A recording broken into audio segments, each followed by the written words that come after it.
Le rêve de suivre les traces de Sadio Mané ou encore Kalidou Koulibaly a coûté la vie à Cher Touré. Ce jeune gardien de but sénégalais a été assassiné au Ghana. Il pensait partir au Maroc pour des tests bernés par de faux recruteurs. Derrière la promesse d'une carrière en Europe se cachait en réalité une escroquerie tragique.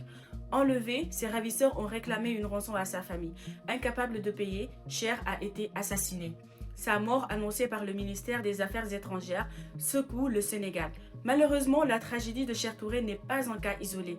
Ces faux agents ou encore trafiquants d'espoir sévissent depuis longtemps, profitant de la vulnérabilité de la jeunesse africaine.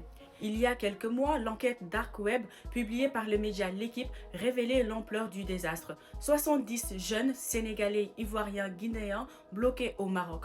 Tous rêvaient d'Europe mais se retrouvent sans club, sans contrat, souvent forcés de travailler pour survivre dans des logements décrépits.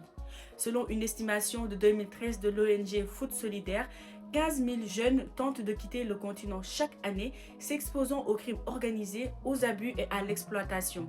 Des agents véreux, des escrocs, un business sordide, c'est le magique système du foot africain.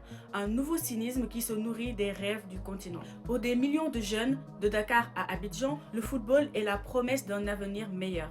Les rabatteurs exigent des sommes folles, parfois 3 000 à 4 500 euros pour des essais qui n'auront jamais lieu, enfreignant les règlements de la FIFA. L'activité des agents est censée être réglementée, mais d'énormes intérêts financiers et l'appât du gain continuent de polluer le football moderne. Le rêve est réel, le nouvel or noir africain est au cœur du foot business car les Africains représentent en 2020 26% des effectifs de première division en Europe. Le Sénégal a saisi les autorités ghanéennes. Aujourd'hui, on réclame que toute la lumière soit faite sur les circonstances de la mort de Cher Touré.